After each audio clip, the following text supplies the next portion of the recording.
Bak film horor kemacetan yang terjadi di Pelabuhan Tanjung Priok, Jakarta Utara beberapa hari lalu begitu parah pemirsa. Antrian truk dan kendaraan ini mengular sampai jalan tol dan jalur arteri. Bahkan beberapa kendaraan ini terpaksa berhenti, mematikan kendaraan dan juga mesinnya akibat kemacetan yang terjadi memakan waktu berjam-jam. Lantas apa sebetulnya yang menjadi penyebab kemacetan atau antrian panjang ini terjadi? Dan apakah akan ada evaluasi serta ganti rugi yang diberikan kepada pihak yang dirugikan akibat kemacetan ini? Dan berapa banyak pemirsa kerugian akibat kemacetan menuju Tanjung Priok ini terjadi? Kita akan bahas di Apa Kabar Indonesia Malam bersama saya Vena Kintan. Ya, dan kita juga kemudian belum usai kemarin hati kita dibuat miris dengan banyaknya oknum dokter yang kemudian melakukan pelecehan seksual terhadap pasien dan juga keluarga pasien. Kini kita pun dibuat geram dengan adanya oknum polisi yang mencabuli tahanan perempuannya di wilayah Pacitan, Jawa Timur. Kami akan hadirkan informasi langsungnya dari sana nanti, dan berikut Apa Kabar Indonesia Malam selengkapnya untuk Anda.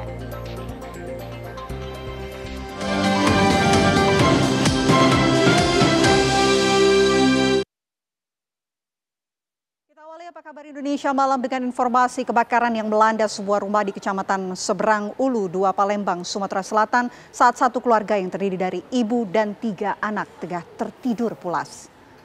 Beruntung sang ayah sigap dan berhasil mengevakuasi istri dan ketiga anaknya. Kendati demikian, sang ayah harus mengalami luka bakar karena terkena reruntuhan. Dibantu warga sekitar, petugas pemadam berupaya memadamkan api yang berkobar. Api baru bisa dipadamkan 30 menit kemudian setelah 6 unit mobil pemadam kebakaran turun ke lokasi. Api diduga disebabkan oleh korsleting listrik.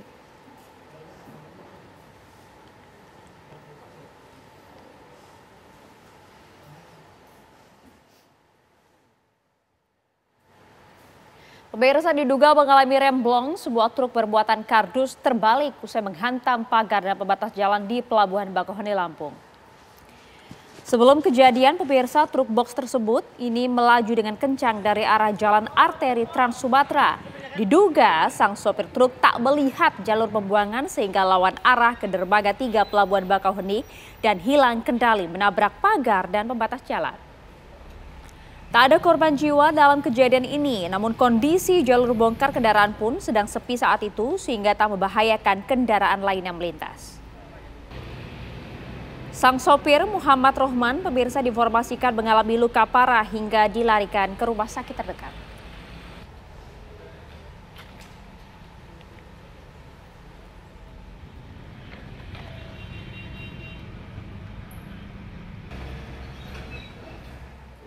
Setelah 9 hari berjalan, upaya penyelamatan dan evakuasi korban kekerasan kelompok kriminal bersenjata di lokasi pendulangan emas di Kabupaten Yahukimo resmi dinyatakan tuntas. Kasatgas Humas Operasi Damai Kartens, Kombes Pol Yusuf Sutejo menyatakan Satgas Operasi Damai Kartens bersama tim gabungan TNI Polri berhasil mengevakuasi 25 korban terdiri dari 16 korban meninggal dunia dan 9 orang selamat. Dengan dievakuasinya 25 korban, maka operasi penyelamatan kekerasan KKB di Yahukimo dinyatakan selesai. Namun ia menegaskan bahwa Satgas Damai Kartens tetap bersiaga dan kini akan berfokus penuh pada penegakan hukum terhadap para pelaku kekerasan. Sebelumnya tragedi ini terjadi pada 6 hingga 7 April 2025 di lokasi pendulangan emas, lokasi 22 dan Muarakum, Kabupaten Yahukimo, serta Kampung KW, Kabupaten Pegunungan Bintang. Kelompok bersenjata yang diduga berasal dari Kodam Yahukimo dan Kodam 3 Ndugama melakukan penyerangan terhadap para pendulang emas yang mengakibatkan 16 orang meninggal dunia dan 9 orang berhasil selamat.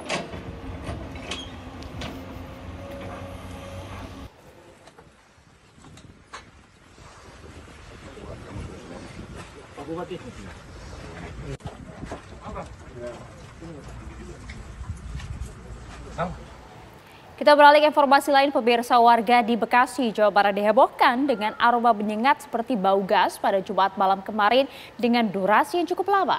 Warga menduga bau menyengat itu berasal dari kebocoran gas. Aroma gas menyengat tercium di wilayah Kota Bekasi, Jawa Barat pada Jumat malam. Warga di beberapa wilayah di Bekasi, terutama yang berada di Rawalumbu, Mustika Jaya maupun Bantar Gebang, mengaku mencium aroma gas menyengat itu dengan durasi cukup lama. Bau gas tersebut tercium mulai pukul 8 Jumat malam hingga pukul 4 Sabtu pagi. Awalnya warga menduga bau gas bersumber dari gas LPG di rumah mereka.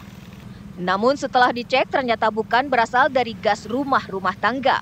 Beberapa warga menyebut bau gas membuat kepala pusing dan tidak bisa tidur. Kayak semacam gas, sekitar jam 8, jam 9 saya kira gasnya itu dari dalam, lalu saya cek aman, tapi kemudian saya dari luar seperti bau gas, ya udah akhirnya kita tutup semua gitu. Oh, gitu. Kenapa gitu, lalu saya mati-matiin gitu. Lama nggak sih Pak durasinya Pak? Durasi sampai jam, itu masih tercium sampai jam 11 Pak. Jam 11? Iya, saya istirahatnya jam 11. Boleh diceritain Pak, apa namanya, baunya itu seperti apa sih Pak? Kayak gas metana ya, CH4 itu kayak di gas apa, gas 12 atau 3 kg itu. Saya kira ada yang bocor dari sini, tapi kemudian saya cek ujung-ujung nih bau gitu Pak. Jadi kan kita baru pulang dari luar ya kan, terus habis itu masuk ke rumah, sebenarnya dari luar tuh udah kecium bau gas gitu. Nah terus saya pikir kan ya mungkin ada apa namanya yang baru ganti gas gitu kan.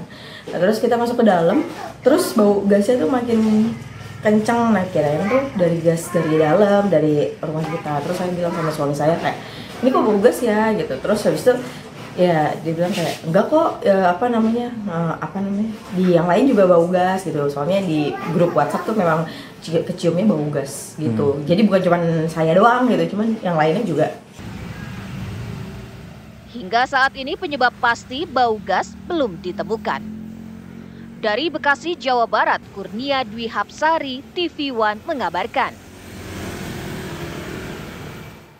Sementara itu, Wali Kota Bekasi mengatakan pihak perusahaan gas negara PGN saat ini sedang melakukan identifikasi dan terjun ke lapangan untuk menelusuri dugaan kebocoran gas tersebut.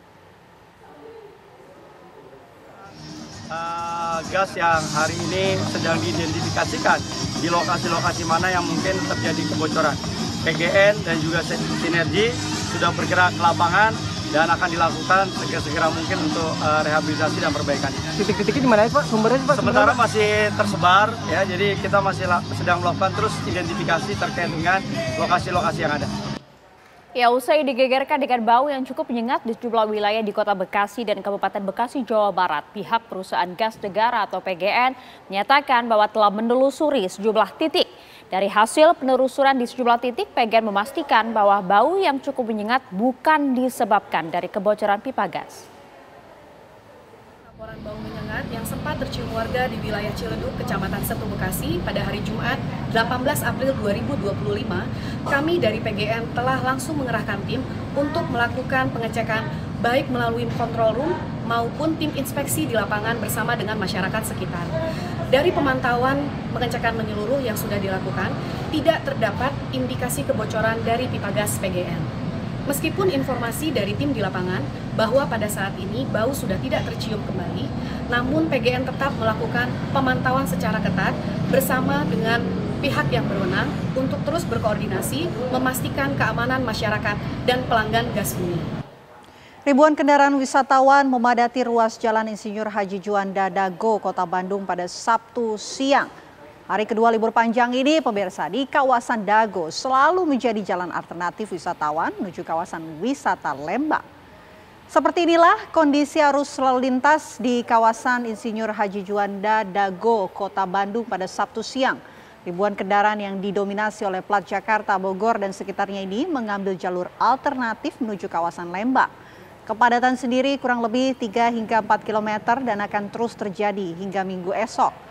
Di momen libur panjang Paskah ini, banyak wisatawan yang sengaja meluangkan momen libur panjang bersama keluarga menuju kawasan Lembang.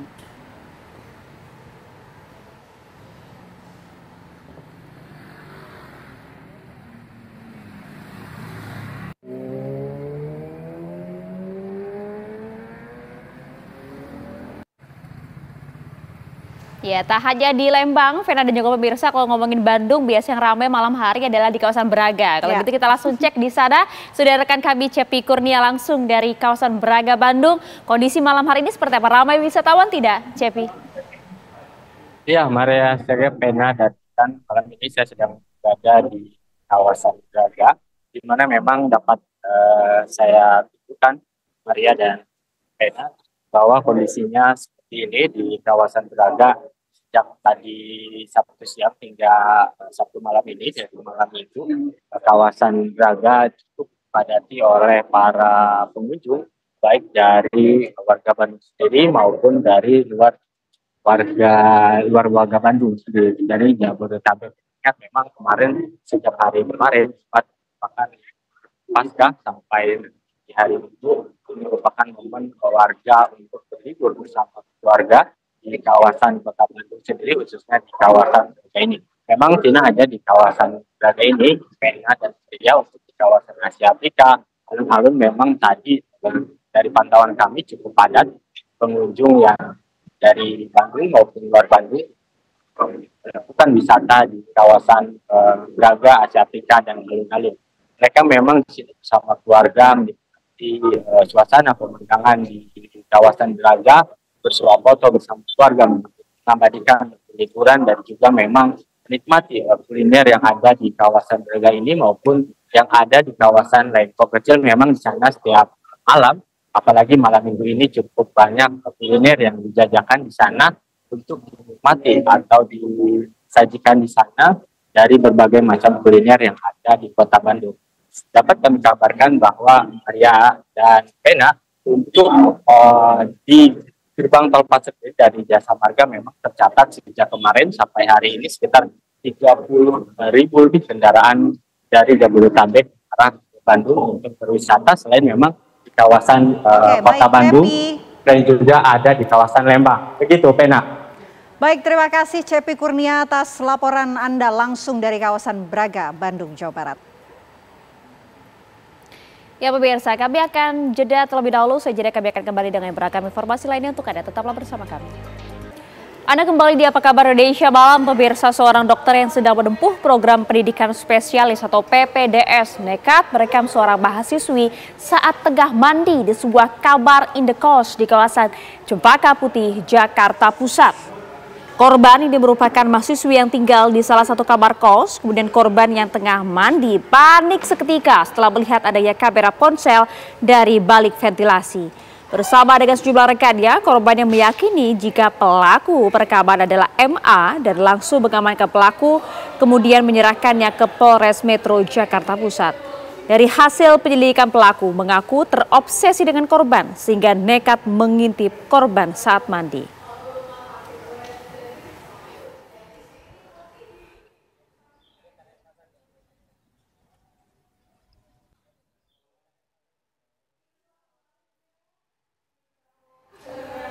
Korban pelecehan AY, oknum dokter IGD sebuah rumah sakit di Kota Malang, Jawa Timur akhirnya melapor ke polisi. Kuasa hukum korban yakni Satria Manda Adi Marwan mengatakan kedatangannya untuk melaporkan dokter AY atas pasal tindak pidana kekerasan seksual. Mereka juga menyayangkan pihak rumah sakit Persada Kota Malang meski sudah buka suara namun tidak ada permintaan maaf dari rumah sakit ke korban. Meski dokter AY sendiri sudah diberi sanksi dan dinonaktifkan dari rumah sakit. Sebelumnya, rumah sakit buka suara atas dugaan pelecehan seksual oleh dokter IGD pada pasien pada September 2022 yang viral di media sosial.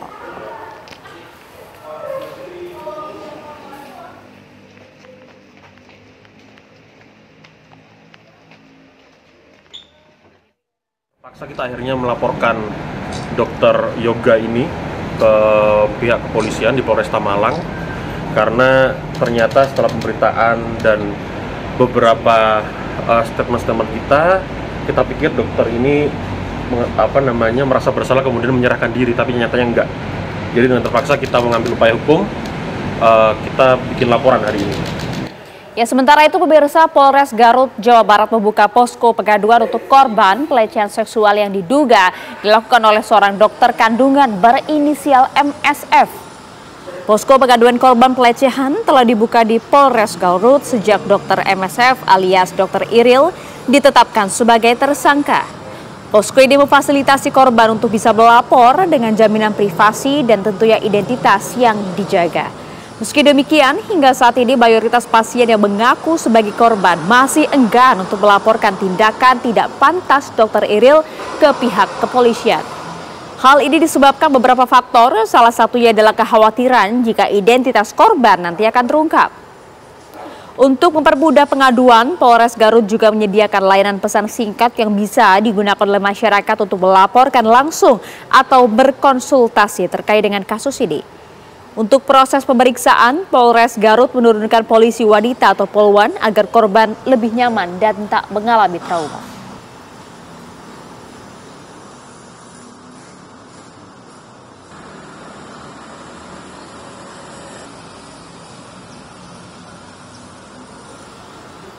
Kita ke informasi lainnya, pemirsa. Mantan Gubernur Jawa Barat Ridwan Kamil melaporkan model majalah dewasa Lisa Mariana Presley ke Bareskrim Polri. Hal tersebut disampaikan kuasa hukum Ridwan Kamil dalam jumpa pers Jumat di kawasan Kemang, Jakarta Selatan. Kuasa hukum Ridwan Kamil mengatakan untuk menjawab somasi dari pihak Lisa Mariana di mana semua tuduhan yang dilayangkan adalah tidak benar. Kami juga mengucapkan terima kasih dan penghormatan. Kemudian laporan polisi atau pengaduan ini merupakan bentuk perlindungan hukum terhadap integritas pribadi dan kehormatan klien kami, Bapak Ridwan Kamil, serta upaya untuk memastikan agar semua proses berjalan secara profesional, transparan, akuntabel, dan sesuai hukum yang berlaku. Statement penutup dari kami mengajak pada seluruh pihak untuk tidak terburu-buru menyimpulkan sesuatu sebelum proses hukum berjalan dan fakta-fakta diuji secara objektif. Kami percaya bahwa keadilan akan berpihak kepada kebenaran. Ya, kasus dugaan skandal yang kemudian melibatkan Lisa Mariana dengan mantan Gubernur Jawa Barat Ridwan Kamil belum kelihatan ujungnya, pemirsa. Setelah dikejutkan dengan pengakuan Lisa Mariana yang mengaku memiliki anak dari Ridwan Kamil, kini muncul seorang pria yang mengaku merupakan bapak biologis dari anak Lisa tersebut. Seorang pria bernama Revelino Tuase mengaku sebagai ayah kandung sebenarnya dari anak Lisa Mariana yang berinisial CA. Kuasa hukum Revelino, Fikri Wijaya, mengungkapkan selain memang sempat melakukan hubungan selayaknya suami istri beberapa kali, Revelino juga meyakini bahwa anak yang telah dilahirkan oleh Lisa adalah anak kandungnya. Untuk memperkuat pernyataan Revelino tersebut melalui tim kuasa hukumnya, Fikri mengungkapkan jika kliennya menyatakan sedia untuk menjalani tes DNA.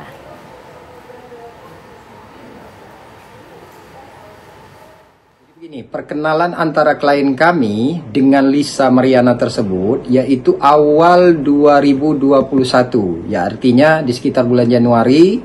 Perkenalan itu berlanjut sekitar di bulan Maret. Mereka berdua pergi ke salah satu hiburan malam di daerah SCBD Jakarta. Setelah itu mereka pergi ke sebuah hotel di daerah Sentul dan melakukan hubungan asmara layaknya suami istri. Itu pernyataan klien kami. Setelah itu berlanjut kembali di beberapa tempat sehingga akhirnya di bulan Mei dan bulan Juni Lisa Mariana menginformasikan kepada klien kami serta meyakinkan bahwa yang bersangkutan pada saat itu sedang hamil dan hamil oleh daripada klien kami. Beralih ke informasi lainnya, pemirsa, ibu kepala sekolah SD negeri di Kebumen, Jawa Tengah membuang bayinya sendiri untuk menutupi hasil hubungan gelapnya. Sang kekasih yang merupakan pria sudah beristri awalnya berpura-pura menemukan bayi saat sedang mencari rumput. Inilah SM, pemirsa, pria yang sudah beristri tapi berselingkuh dengan CH, seorang kepala sekolah SD negeri di Kebumen, hingga CH hamil dan melahirkan bayi. Karena malu, SM dan CH kemudian mengatur skenario membuang bayi mereka untuk kemudian seakan-akan tanpa sengaja ditemukan SM, sang bapak jabang bayi, ketika SM sedang mencari rumput. Namun skenario tersebut berhasil diungkap Satreskrim Polres Kebumen. SM dan sang kepala sekolah CH keduanya ditetapkan sebagai tersangka dan terancam hukuman penjara. Bayi SM dan CH saat ini dirawat di Rumah Sakit Dr. Sudirman, Kebumen.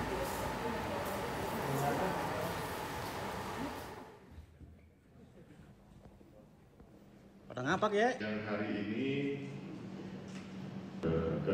Ya, informasi lainnya untuk Anda pemirsa, tersangka pembunuhan anggota Polres Buton Aibda Fajar menjalani penahanan di rumah tahanan Polda Sulawesi Tenggara. Pemindahan tersangka dilakukan untuk memudahkan polisi melakukan pengawasan dan juga untuk menghindari adanya kericuhan yang berkelanjutan. Seorang tersangka kasus pembunuhan polisi yang diketahui bernama Fernando alias Nando ini digiring dari Polres Buton ke Mapolda Sulawesi Tenggara. Menurut polisi, pemindahan tersangka ini dilakukan untuk memudahkan proses penyidikan dan pengawasan. Hal itu juga untuk menghindari hal-hal yang tak diinginkan, terlebih pasca insiden kericuhan pada beberapa waktu lalu. Setibanya di Mapolda, tersangka langsung digelandang ke rumah tahanan Polda setempat. Sebelumnya pemirsa, pelaku bernama Fernando ini telah melakukan penikaman terhadap Aibda Fajar hingga tewas saat korban tengah mengamankan rumah seorang warga yang terlibat kasus penganiayaan di Desa Karyajaya, Kecamatan Siontapida. Aibda Fajar kemudian dimakamkan secara dinas kepolisian di tempat pemakaman umum di Desa Wakoko, Kabupaten Buton.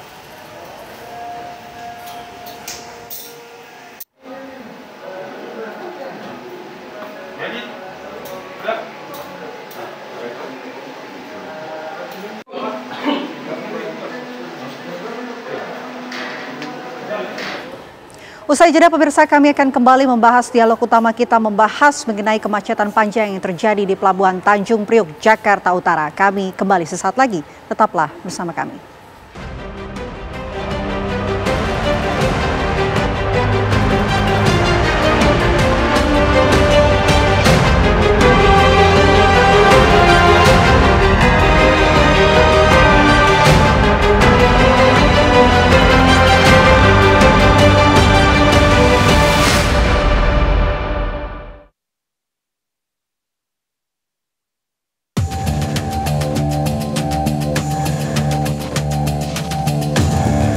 Kemacetan horor terjadi di jalan arah Pelabuhan Tanjung Priok, Jakarta Utara pada hari Kamis 17 April 2025 lalu. Terjadi penumpukan kendaraan di Jalan Yosudarso. Truk dan kendaraan pribadi roda 4 mendominasi lalu lintas arah Pelabuhan Tanjung Priok. Pengusaha transportasi truk pun merasa dirugikan akibat kemacetan tersebut. PT Pelabuhan Indonesia Pelindo meminta maaf atas kemacetan panjang yang terjadi di sekitar area Pelabuhan Tanjung Priok, Jakarta. Menurut pihak Pelindo, kemacetan terjadi akibat meningkatnya arus barang peti kemas. Peningkatan arus barang bersamaan dengan selesainya masa arus mudik lebaran dan pasca pembatasan lalu lintas barang.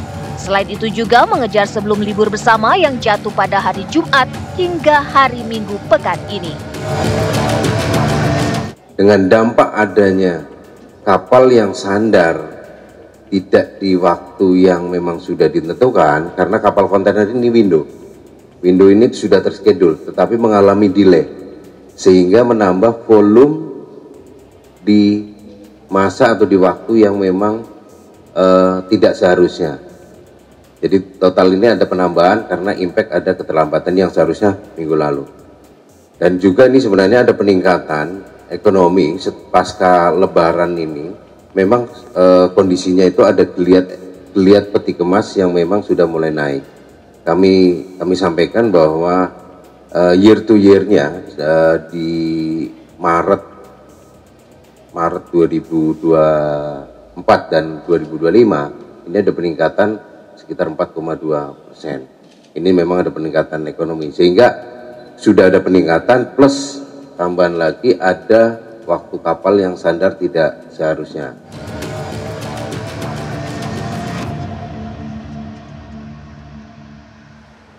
Bak film horor pemirsa, kemacetan panjang ini terjadi di Pelabuhan Tanjung Priok, Jakarta Utara beberapa hari lalu. Kemacetan yang begitu parah ini terjadi menyebabkan antrian kendaraan dan juga truk terjadi khususnya di Jalan Yosudarso pemirsa. Bahkan beberapa kendaraan ini terpaksa berhenti mematikan kendaraannya akibat kemacetan yang terjadi hingga memakan waktu berjam-jam. Lantas apa sebetulnya yang menjadi penyebab kemacetan dan juga antrian panjang ini terjadi, dan apakah akan ada evaluasi serta serta ganti rugi bagi pihak yang dirugikan, serta sebetulnya berapa pemirsa kerugian yang ditaksir akibat kemacetan menuju Pelabuhan Tanjung Priok ini. Kita akan bahas malam hari ini bersama dengan sejumlah narasumber. Saya akan perkenalkan satu persatu. Sudah hadir di studio TV One, ini ada Cap Marcelus Hakeng Jawa Wibawa selaku Direktur The National Maritime Institute. Assalamualaikum, selamat malam Cap. Selamat malam Mbak Vena, saya revisi sedikit. Saya dari ISC. Dari ISC, oke. Baik, terima kasih Cap atas revisinya. Siap. Selain Cap Marcelus juga sudah hadir bersama kami melalui sambungan virtual, ada Ketua Umum Asosiasi Pengusaha Truk Indonesia, Aptrindo, ada Bapak Gemilang Tarigan. Selamat malam Pak Gemilang. Selamat malam Mbak Vena, salam dari Sumatera. Oke, salam dari Sumatera ke Jakarta ya Pak. Oke, selain dua narasumber kita juga kita tentunya akan menunggu ya kehadiran untuk dialog kita malam hari ini. Bergabung Direktur Utama Pelindo, ada Bapak Arief Suhartono. Tapi sebelum kita memulai dialog kita, kami akan ajak Anda pemirsa untuk menuju ke Pelabuhan Tanjung Priok, Jakarta Utara. Sudah ada rekan kami Felicia Amelinda yang sudah siap mengabarkan situasi lalu lintas, kondisi terkini dari sana. Apakah masih terjadi kemacetan dan juga antrian panjang malam hari ini, Felicia? Ya, selamat malam Vena Kintan dan juga pemirsa. Untuk situasi lalu lintas yang berada di sekitar Pelabuhan Tanjung Priok, ini tepatnya di tempat kami mengabarkan di simpang Pelabuhan Tanjung Priok, Jakarta Utara, memang terlihat sudah tidak ada kemacetan ataupun kepadatan kendaraan yang terjadi. Dan ini kendaraan juga sudah mulai bisa mengendarakan kendaraannya dengan kecepatan normal dan tidak ada kemacetan. Dari tadi kami lihat juga truk juga sudah mulai berlalu lalang dengan normal. Tadi juga lalu lintas sejak sore tadi, bahkan sejak siang tadi juga tidak ada kemacetan. Dan pemirsa, memang dari 2 hari yang lalu atau pada Kamis 17 April 2025 ini memang telah terjadi kemacetan yang sangat panjang di kawasan Pelabuhan Tanjung Priok, yang mana ini mengakibatkan adanya antrian kendaraan atau kemacetan yang sangat parah hingga berjam-jam. Dan ini mengular pemirsa ke berbagai titik yang berada di sekitar Jakarta Utara seperti Yosudarso, kemudian ke Tol Wiyoto Wiono, Jalan Raya Cakung, dan juga di sejumlah titik lainnya.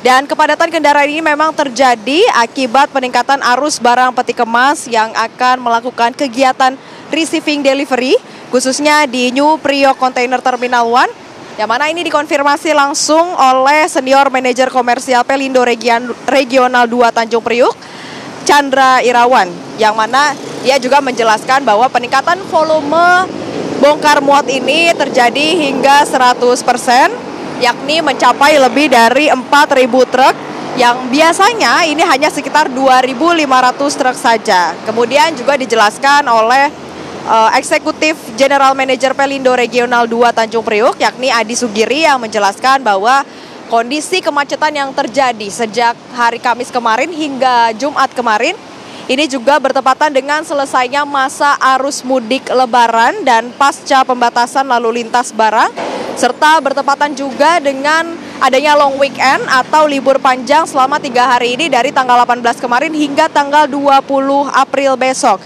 Dan dikonfirmasi juga bahwa volume bongkar muat yang meningkat ini tidak ada kendala dari segi sistem operasi dari gate ataupun dari sistem operasi lainnya. Dan ini benar-benar murni karena memang adanya peningkatan volume bongkar muat yang terjadi pasca Lebaran dan juga pada saat long weekend. Dan Kepala Kantor Kesyah Bandaran dan Otoritas Pelabuhan M. Takwin juga mengatakan bahwa Pelindo, kemudian KSOP, operator, Polres Pelabuhan akan melakukan pengawasan terhadap kegiatan receiving dan juga delivery ini di setiap terminal dan akan melakukan pemindahan bongkar muat dari satu terminal ke terminal lain, yang mana ada 2 terminal yang menjadi lokasi pemindahan, yakni Terminal Koja dan juga JICT. Dan saat ini memang kondisi lalu lintas sudah kembali normal, tidak ada kemacetan, sehingga para pengendara yang ingin melewati jalur Pelabuhan Tanjung Priok ini dapat mengendarai kendaraannya dengan kecepatan normal. Demikian Vena Kintan, saya kembalikan lagi kepada Anda di studio. Baik, terima kasih Felicia Amelinda atas laporan Anda. Selamat kembali bertugas. Untung saja kalau kita lihat kondisi terbaru di Pelabuhan Tanjung Priok ini sudah tidak macet lagi ya, Cap. Tapi kalau kita lihat ya dari kemacetan kemarin terjadi, akar permasalahan ini apa sih? Iya, akar permasalahannya Mbak, itu saya lihat memang sepintas terlihat seperti ada yang dijelaskan oleh banyak pihak ya. Ada penambahan truk-truk kontainer yang datang dan juga kontainer-kontainer yang hendak dibongkar muat dan juga adanya kapal-kapal yang hendak sandar di saat yang hampir bersamaan atau tadi dijelaskan juga karena delay. Tapi itu semua sebetulnya akarnya pastinya kalau kita bisa runut ya hampir mirip dengan tahun 2018 Mbak. Oke. Iya, 7 tahun yang lalu kejadian yang bisa dikatakan mirip, situasi yang stuck ini terjadi juga. Di mana di situ juga kita mencari alasan nih, mencari kambing hitam ya. Dan akhirnya disepakati untuk dibuat buffer zone, buffer area, di mana ketika ada penumpukan otomatis truk-truk akan dialihkan ke area buffer tersebut untuk nanti mereka parkir dulu di situ sebelum bisa masuk ke tempat yang sesungguhnya sehingga truk tidak menumpuk di jalan-jalan raya. Siap. Ya? Tapi kenyataannya situasi yang sama malah terjadi saat ini dan kita lihat sangat-sangat parah. Saya termasuk korban loh Mbak. 6 jam lebih. Berapa saya jam? Ada 6 jam lebih. ada di daerah situ karena kebetulan saya memang sering beraktivitas di daerah pelabuhan ya sebagai pengamat maritim dan betapa sengsaranya bagi para pengendara mobil pribadi maupun pengguna kendaraan umum ketika kejadian itu terjadi di daerah utara itu. Banyak rekan-rekan saya yang bahkan sampai jalan kaki, dan ini semua memang harus dicari penyelesaiannya sehingga tidak akan terulang lagi. Yang pertama saya lihat berarti memang mungkin para pihak ini tidak berhitung ulang ketika terjadi situasi di mana mudik begitu lancar kita laksanakan, kita apresiasi pemerintah, lalu ada sekitar penahanan kegiatan 16 harian bagi para pengusaha truk, pasti ada titik di mana bola atau balon ini akan pecah. Nah, kejadiannya itu Rabu sama Kamis kemarin, dan sepertinya para pihak ini tidak bisa memprediksi, tidak bisa mensimulasikan bahwa kejadiannya itu akan terjadi hari itu. Ya. Ditambah libur bersama ya, cuti bersama yang dilakukan dari Jumat dan sebagainya. Nah, saya harapkan sih dengan diskusi kita kali ini kita ada semacam solusi ya yang bisa kita berikan kepada pemerintah maupun kepada mungkin di sini ada Pelindo, ada Tanjung Priok dan juga pemerintah Jakarta agar ke depan situasi ini tidak berulang lagi. Baik, kalau Cap Marcelus ini menjadi korban harus macet hingga 6 jam. Pak Gemilang, mungkin Anda punya laporan begitu dari para sopir truk di kemacetan mereka sampai berapa lama dan kerugiannya itu sebetulnya berapa sih? Baik Mbak, terima kasih. Sebetulnya kemacetan ini tidak perlu terjadi karena tanggal 20 Maret 2025 kami sudah mengingatkan pemerintah jangan larang truk terlampau lama, sampai kami demo pada saat itu Mbak. Karena kami prediksi apabila truk selama 16 hari ditahan, Pelabuhan Tanjung Priok stagnasi pada saat Lebaran. Tapi karena kami tidak didengar, demo kami dianggap angin lalu, maka terjadi tahu-taunya sehabis Lebaran. Ini kenapa terjadi hal ini? Karena bersamaan dengan habisnya Lebaran, ada kebijakan Trump di mana 90 hari ke depan biaya masuk ke Amerika akan dinaikkan gila-gilaan. Sehingga eksportir Indonesia berburu-bondong untuk memasukkan barang ekspornya ke Tanjung Priok. Berarti ada dua kegiatan yang bertabrakan dengan hal yang sama dalam waktu bersamaan. Pertama, semua pabrik ataupun orang-orang menarik kontainer impornya dari pelabuhan, sementara di sisi lain eksportir mendorong seluruh kontainer masuk ke pelabuhan. Terjadi stagnasi. Inilah kalau apa yang kita sampaikan tidak didengar. Dan cilakanya salah satu pelabuhan yang namanya NPCT1 enggak ribut, enggak meningkat juga, udah selama ini mau macet kok. Dia tuh nggak bisa, dikit aja naik langsung macet. Jadi, dan itu sudah dirapatkan berkali-kali, sudah ada di dalam, kalau dibuka di media itu semuanya udah ada dipaparkan oleh kita terhadap itu. Bahkan kami memprediksi ada kapal yang akan kembali ke negara asal membawa barangnya, tidak bisa dibongkar di pelabuhan Tanjung Priok. Itu prediksi kami. Lihat jejak digital yang pernah kami sampaikan tanggal 20 Maret. Karena kebijakan yang dibuat oleh pemerintah itu adalah kebijakan yang luar biasa. 16 hari dilarang melalui tol dan arteri. Yang mana selama ini kita diliburkan hanya 10-12 hari waktu lebaran. Tetapi kita masih diizinkan masuk ke jalur arteri. Itu kira-kira Mbak dari saya. Baik, saya mau ke Cap Marcelus kalau begitu. Ini kan artinya kalau menarik apa yang dikatakan oleh Pak Gemilang sudah diantisipasi, sudah disampaikan, tapi rasanya bagi pihak Pak Gemilang, Aptrindo ini tidak didengar begitu. Bagaimana seharusnya mengantisipasi ini? Iya, solusi ada beberapa sih Mbak ya. Yang bisa saya jabarkan pertama, tentunya buffer zone yang ada di area Pelabuhan Tanjung Priok ini memang harus benar-benar dimaksimalkan. Saat ini belum bisa dimaksimalkan, kenapa? Karena buffer zone ini adanya di sebelah barat pelabuhan. Dan jaraknya kurang lebih 2 km dari pelabuhan tempat NPCT ini. Sehingga efeknya apa? Ketika contoh truk-truk yang dari sebelah barat, yang dari area barat Jakarta itu mereka datang, pas nih, buffer zone-nya memang tepat ada di situ, sehingga mereka nggak perlu lagi berputar dan sebagainya. Cuma kekurangannya adalah ketika mereka menunggu di buffer zone, ini nggak keling sama gate-nya, nggak ada tuh warning kepada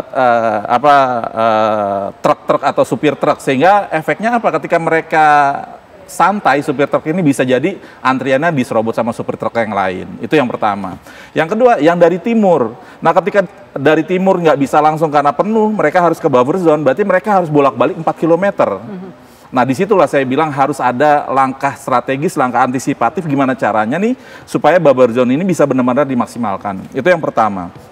Yang kedua, kita sudah sama-sama bisa mengkalkulasi ini, karena kenapa? Dari dulu kita sudah mengingatkan jangan pernah ada pintu masuk utama bagi sebuah pelabuhan itu di area jalanan umum. Dari 7 sampai 8 tahun yang lalu kita sudah mengingatkan ketika pembangunan jalan tol lingkar luar dari Cibitung atau dari Cikarang ke arah Jakarta, itu kita sudah berpikir nanti itu akan masuk langsung ke kawasan Berikat Nusantara atau daerah Marunda. Pada kenyataannya saat ini belum. Sehingga efeknya apa? Semua truk-truk itu akan keluar dulu, menyatu di jalan Cilincing, sehingga menyebabkan kemacetan ketika mereka antri untuk masuk pelabuhan. Ini juga harus dipikirkan, dicarikan solusinya. Karena bagaimanapun jangan sampai kita hanya meminta Pelindo berbenah ya, padahal sebetulnya Pelindo nggak bisa apa-apa karena pintu masuknya hanya ada di situ.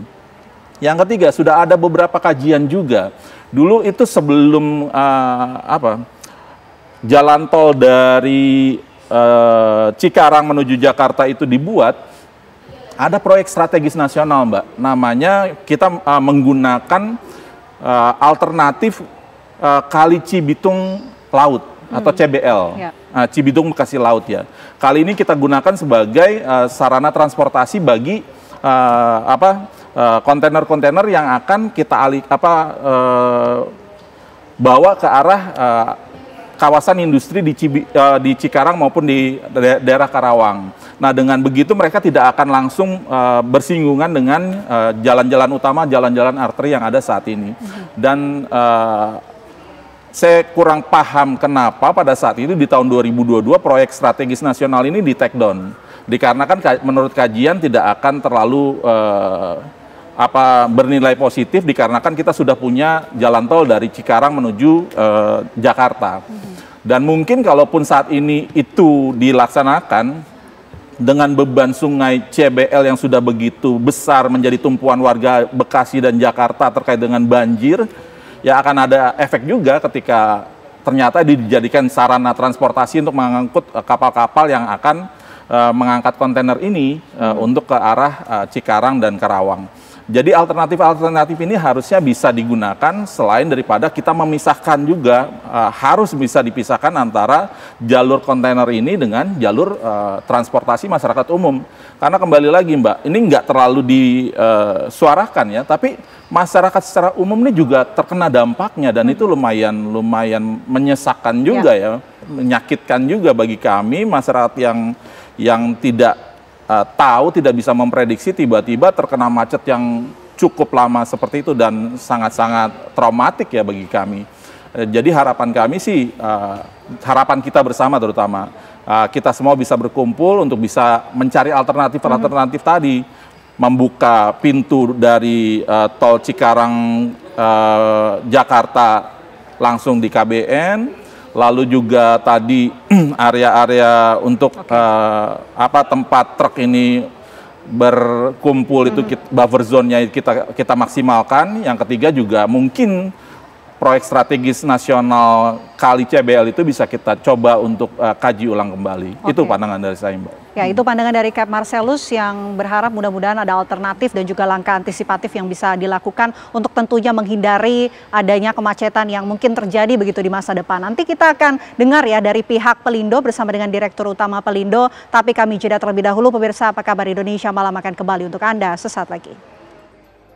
Anda kembali menyaksikan Apa Kabar Indonesia Malam. Kita lanjutkan diskusi kita. Kalau di segmen sebelumnya pemirsa kita sudah dengar dari Kep Marcelus dan tentunya dari pihak Aptrindo. Kali ini saya sudah terhubung bersama dengan Direktur Utama Pelindo, Bapak Arief Suhartono. Assalamualaikum, selamat malam Pak Arief. Waalaikumsalam, selamat malam Mbak Vena. Pak Arief, mungkin dari pihak Pelindo sudah melakukan evaluasi ya atas kemacetan yang terjadi beberapa hari lalu di Pelabuhan Tanjung Priok. Evaluasinya seperti apa dan apa sebetulnya yang menjadi penyebab kemacetan ini terjadi? Oke, terima kasih Mbak Vena. Pertama-tama saya ucapkan permohonan maaf atas nama Pelindo kepada seluruh masyarakat di Jakarta khususnya yang terkena dampak akibat kemacetan beberapa waktu yang lalu. Kami sampaikan bahwa setelah kami melakukan analisis detail, jadi penyebab awal kemacetan di Tanjung Priok adalah adanya satu terminal di Tanjung Priok, sebut saja NPCT 1, yang melayani kegiatan melebihi dari kapasitas ideal operasinya.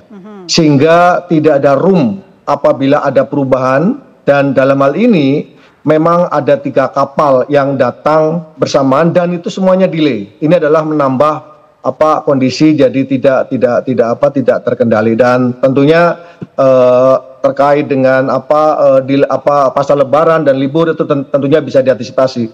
Tapi dengan kapal 3 delay tersebut itu tentunya berakibat meningkatnya dari kegiatan bongkar muat barang yang ada. Demikian, Mbak. Oke, Pak Arief, apakah juga sudah didalami kenapa tiba-tiba mengalami peningkatan kapasitas bongkar muat, Pak? Jadi begini, setelah kami cek, sebenarnya ini bisa dikendalikan apabila teman-teman terminal itu cukup aware. Jadi terminal itu mempunyai kapasitas terpasang dan yang saya sebut saja yang kaitannya dengan receiving delivery, yaitu untuk kegiatan bongkar muat dari dan keluar pelabuhan yang menangani truk-truk tersebut, itu ada namanya crane dari lapangan.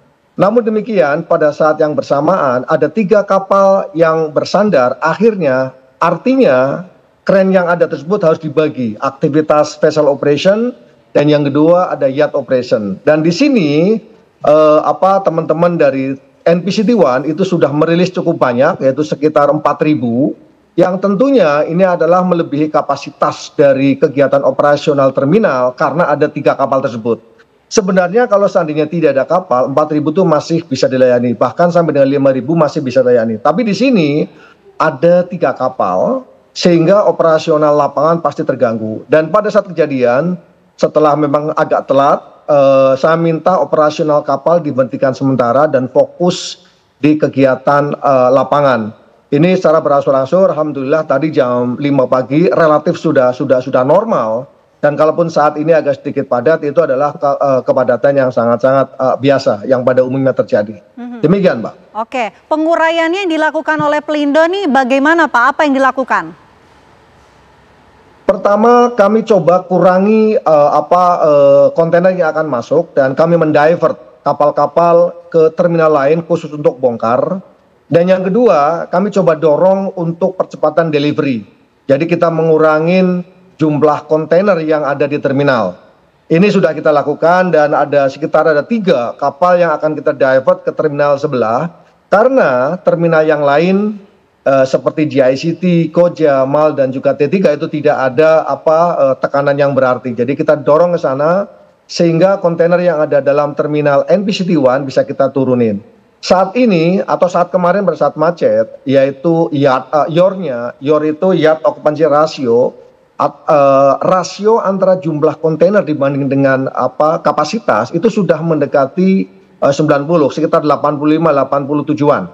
Jadi ini sangat-sangat berat untuk operation. Itulah menyebabkan kecepatan bongkar muat jadi agak sedikit terhambat. Seperti itu, Mbak. Oke, tentunya evaluasi sudah dilakukan, sudah tahu apa permasalahannya seperti apa. Yang kita ingin bahas ini adalah ke depan begitu, Pak. Kita tidak mau ini terjadi lagi. Kalau dari Pelindo ini melihat banyaknya kerugian dari berbagai pihak akibat kemacetan ini, sudah berkoordinasi dengan siapa saja untuk bisa menemukan solusi jangka panjang tentunya agar tidak terjadi lagi, Pak Arief? Oke, untuk jangka panjang, sebelum jangka panjang, jangka pendek dulu, Mbak ya. Baik. Jangka pendek, meskipun antar terminal yang tadi kami sampaikan adalah GICT, Koja, NPCT1, MAL dan juga T3, itu mereka saling berkompetisi. Namun demikian kami akan kontrol sehingga jangan sampai ada satu terminal melebihi dari kapasitas maksimalnya. Ini coba kita akan atur seperti itu. Dan meskipun kompetisi, tapi tetap aja Pelindo selaku pengelola keseluruhannya akan mengambil tindakan apabila ada satu terminal yang melebihi dari kapasitasnya, karena tentunya akan mengganggu Tanjung Priok keseluruhan. Itu adalah jangka pendek. Terus yang jangka panjang, saat ini Pelindo sedang membangun kontainer terminal 2 dan 3, dan kami sedang membangun namanya New Priok Eastern Access. Tadi saya sekilas mendengarkan dari Pak Marcelus terkait dan akses tersebut. Kita sedang proses, mungkin sekitar bulan Mei sudah mulai konstruksi dan diharapkan paling lambat sekitar 1,5 sampai 2 tahun itu sudah terjadi. Sehingga nanti pelabuhan City One, terminal City One, City 2 dan City 3 dan juga semua kegiatan di Kalibaru itu bisa terkonek langsung dengan jalan tol Cibitung Cilincing yang juga terkonek dengan jalan tol Cikampek, di mana lebih dari 60% kargo yang ke Tanjung Priok adalah berasal dari timur. Demikian, Mbak. Oke, baik, tentu yang jadi sorotan ini adalah koordinasi juga, Pak. Koordinasi seperti apa yang sudah dilakukan? Apakah sudah berkoordinasi dengan pihak pengusaha, pihak terkait? Yang terdampak ini adalah masyarakat luas begitu, Pak? Oke, tentunya pada saat kejadian kami juga langsung di situ terkait dengan extension dari storage kita gratiskan, dan juga atas dokumen-dokumennya sudah mati otomatis kita waive semuanya. Dan juga ada sebagian yang memang harus kita dorong ke jalan tol, waktu itu langsung kita dorong dan kita bayarkan tolnya. Dan tentunya bagi rekan-rekan driver yang saat itu harus nunggu, kita berikan konsumsi sehingga mereka bisa tertangani dengan baik. Demikian, Mbak. Oke, baik, terima kasih Pak Arief Suartono selaku Direktur Utama Pelindo atas waktunya di Apa Kabar Indonesia Malam. Nanti usai jeda kita akan menanggapi ya, mungkin bisa merespon dari pihak Marcelus maupun Pak Gemilang dari pihak Aptrindo. Kami jeda terlebih dahulu pemirsa, usai jeda Apa Kabar Indonesia Malam akan kembali untuk Anda sesaat lagi. Anda masih menyaksikan Apa Kabar Indonesia Malam. Kembali kita lanjutkan diskusi kita malam hari ini pemirsa. Saya mau ke Aptrindo, Pak Gemilang. Pak, ini apa yang sudah dikatakan oleh pihak Pelindo, penanganan yang sudah dilakukan dan tentunya langkah ke depan, solusi jangka pendek dan juga jangka panjang yang akan dilakukan. Silakan direspon Pak Gemilang. Ya, terima kasih Mbak. Terima kasih Pak Arief. Cukup detail dan komprehensif yang disampaikan oleh Pak Arief. Namun ingin kami sampaikan begini Pak, di Tanjung Priok itu sebetulnya tiada hari tanpa macet nih. Tetapi apa yang tadi disampaikan di dalam gate NPC Setewan itu sangat-sangat menjadi problem karena gate-nya berada di dekat pinggir jalan besar. Ketika ada 3-4 truk aja berngantri, maka sudah mengeluar kemana-mana. Akibatnya mengunci kepada terminal-terminal lain. Ini sudah berulang kali terjadi dan sering kita sudah sampaikan untuk dilakukan koreksi terhadap itu. Jadi saya pikir hari ini bisa kami sampaikan langsung pada Dirut, mungkin besok bisa langsung ditindaklanjutin. Itu pertama Pak.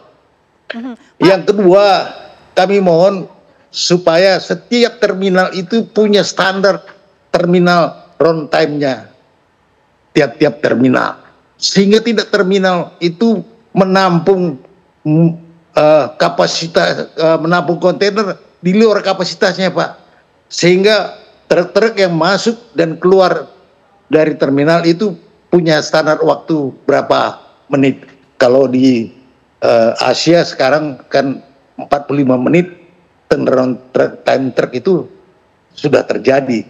Nah kalau kita di sini ya bisa setengah jam, bisa setengah hari. Nah ini kan nggak punya standar. Kira-kira itu Pak yang jangka pendek yang perlu dikerjakan ke depan. Oke, Pak Gemilang. Kami setuju yang tadi sebutkan jangka panjangnya, sehingga Tanjung Priok semakin baik ya. Bahwa kalau dulu Pak Lino mengatakan bahwa wajah Priok ini akan kita balik, tidak lagi menghadap ke jalan raya, akan menghadap ke laut.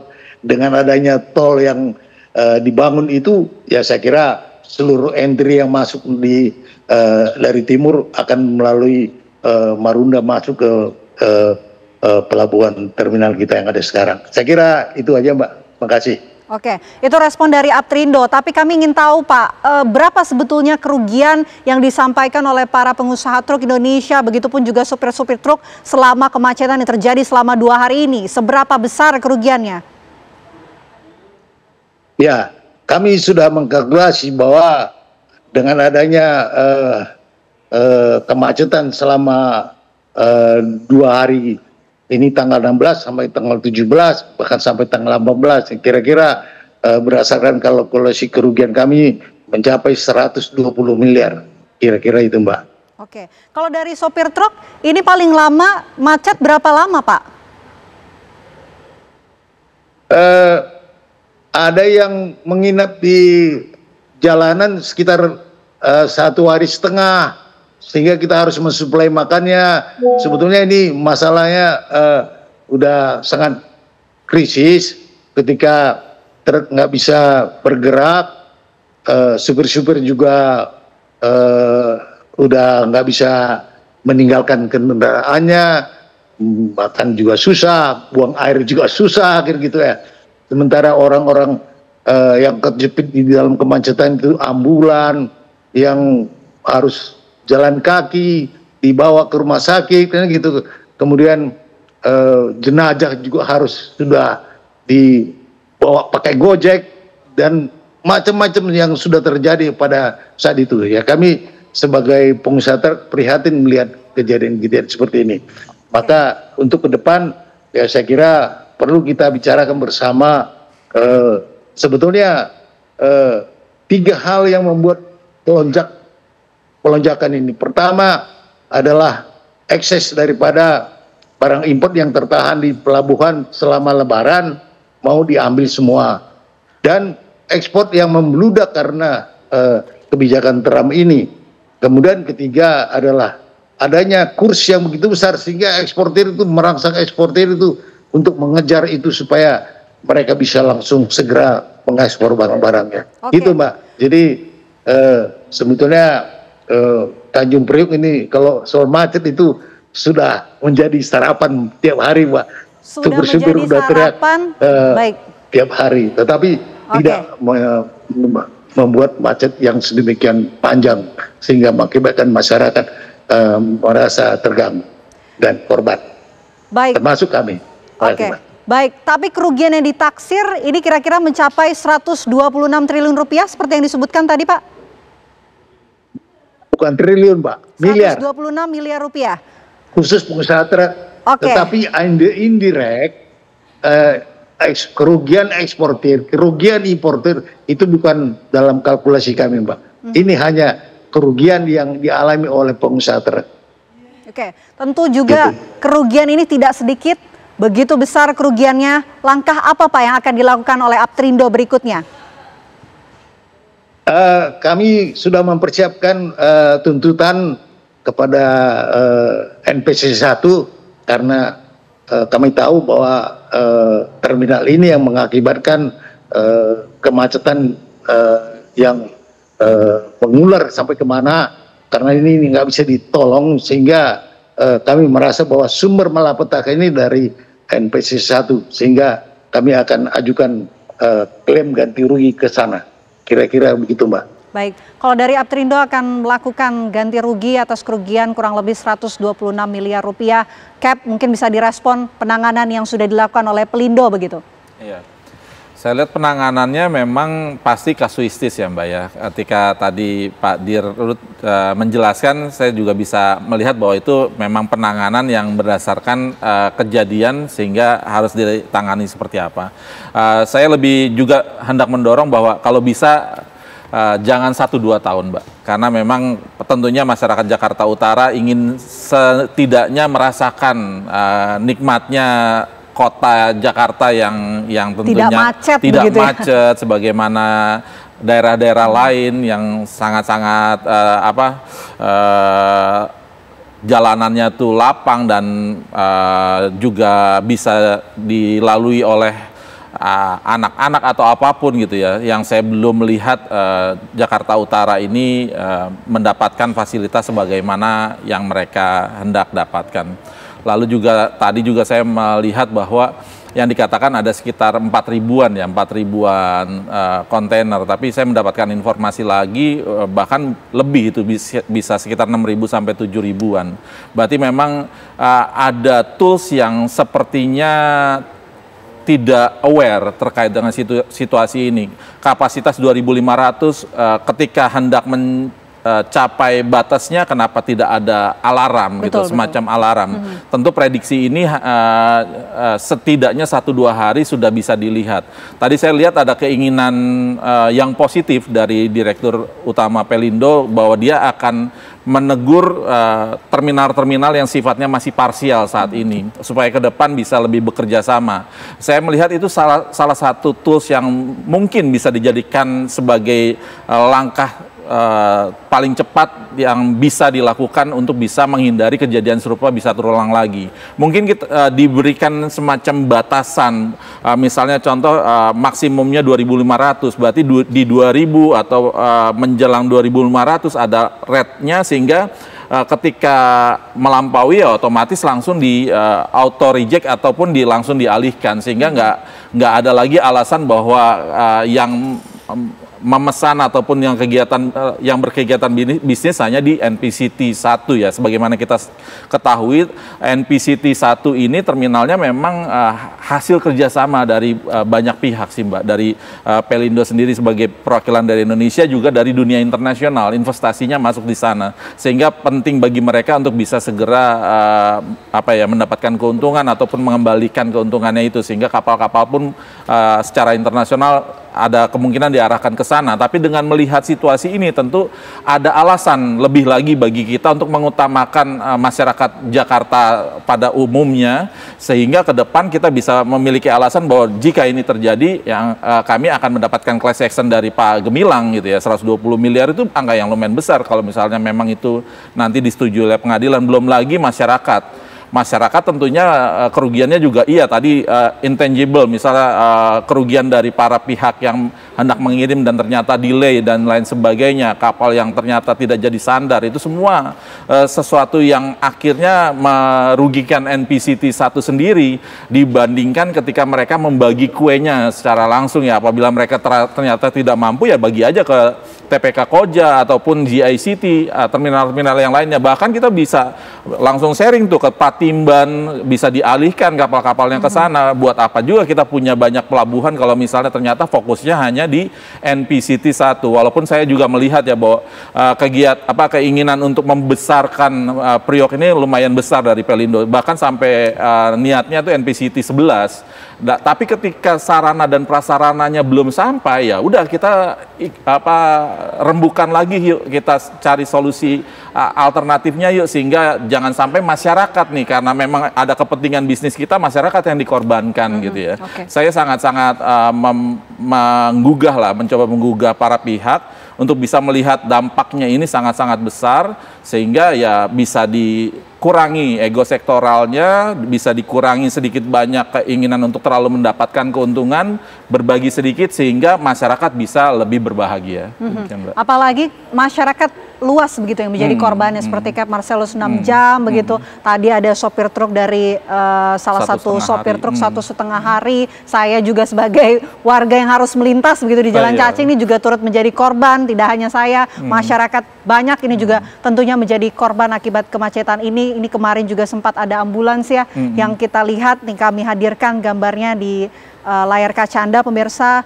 Di gambar langsung bagaimana situasi terbaru kemarin pada saat kemacetan terjadi, ambulans harus melintas di sini karena kemacetan ini belasan jam begitu ya, sehingga nampaknya tidak hanya banyak masyarakat yang nampaknya sulit begitu untuk mendapatkan bantuan, baik itu makanan, sampai juga nampaknya ada yang tidak kuat begitu ya Cap ya, akibat kemacetan hingga belasan jam. Nah, ini ambulansnya nampaknya membawa pasien ya, pasien yang sudah tidak sanggup lagi menahan kelelahan akibat kemacetan yang begitu panjang. Selama 2 hari kemacetan ini terjadi, sopir truk itu juga yang disampaikan oleh Pak Gemilang nih 1,5 hari begitu. Bahkan kereta pun kena macet. Baik. Sekarang saya mau ke Pak Gemilang kalau begitu. Pak Gemilang, apa sih yang sebetulnya diharapkan oleh Aptrindo ke depannya untuk menghindari hal-hal ini bisa terjadi lagi di masa depan? Kami sebetulnya mengharapkan seperti yang saya sampaikan, pelayanan terminal ini untuk melayani bongkar muat itu kan sudah ada standar, juga standar pelayanannya sudah ada, standar waktunya ya harusnya disepakati.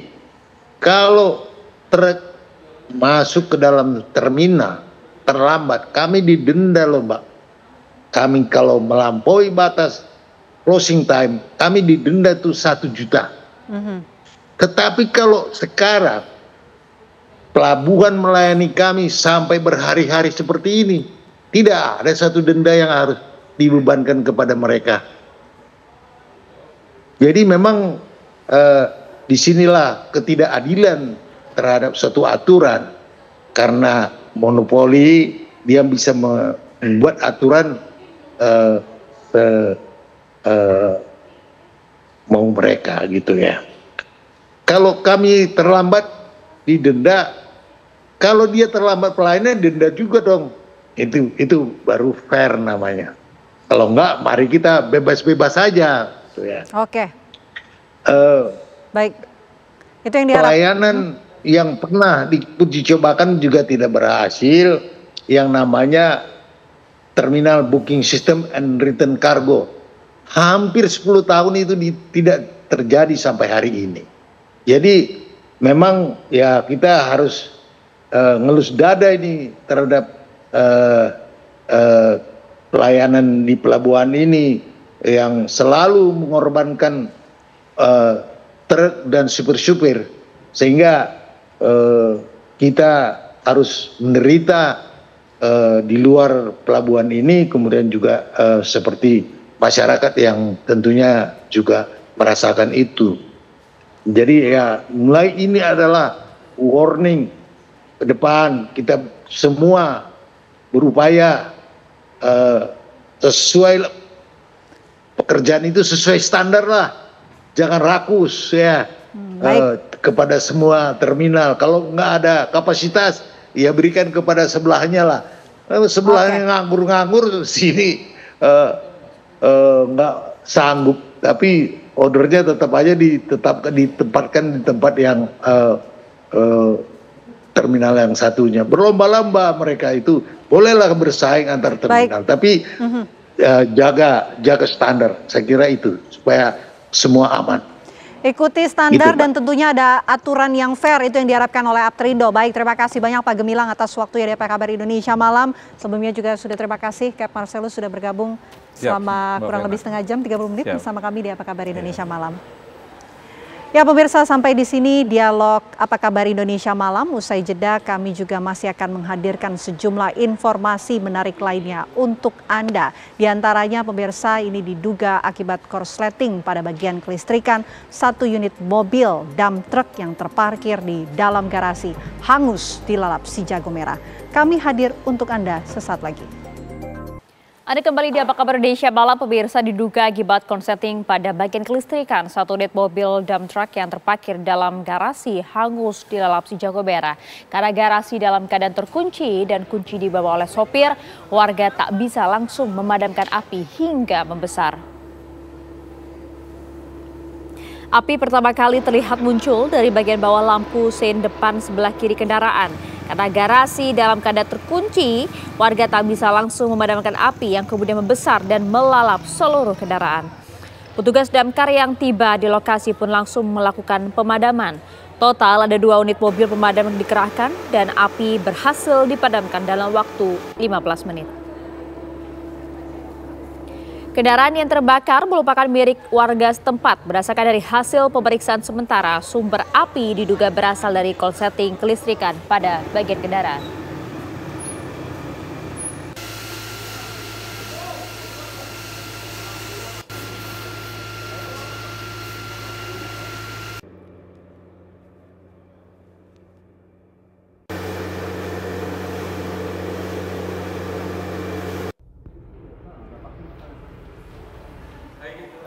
Sementara itu pemirsa, aksi pencurian sepeda motor di sebuah klinik kesehatan gigi di Karawang, Jawa Barat terekam kamera CCTV.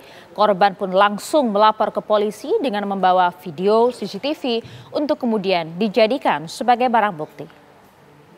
Yang Anda saksikan ini adalah video kamera CCTV yang nampak merekam aksi 2 pelaku pencurian sepeda motor yang terparkir di sebuah klinik kesehatan gigi di Jalan Ronggowaluyo, Desa Sukoharjo, Kecamatan Teluk Jambe Timur, Karawang, Jawa Barat. Sepeda motor yang dicuri itu merupakan motor milik karyawan klinik kesehatan gigi tersebut. Dalam video tadi nampak ada 2 orang pelaku yang menggunakan helm serta masker tersebut berhenti di depan klinik. Kemudian 1 orang pelaku turun dan menghampiri sepeda motor sasarannya. Kami tampilkan kembali di layar kaca pemirsa. Sementara itu 1 pelaku lainnya kemudian juga sempat menunggu di atas motor sembari memantau situasi di lokasi. Lantaran kondisinya kurang aman, kedua pelaku pun akhirnya kabur tak membawa hasil curian. 5 menit kemudian, kedua pelaku datang kembali dan 1 orang pelaku langsung melakukan aksinya. Hanya dalam beberapa detik saja pelaku langsung berhasil menjebol kunci kontak motor dengan alat khusus. Saat itu pula motor langsung menyala dan pelaku pun membawa kabur sepeda motor ke arah Karawang Kota.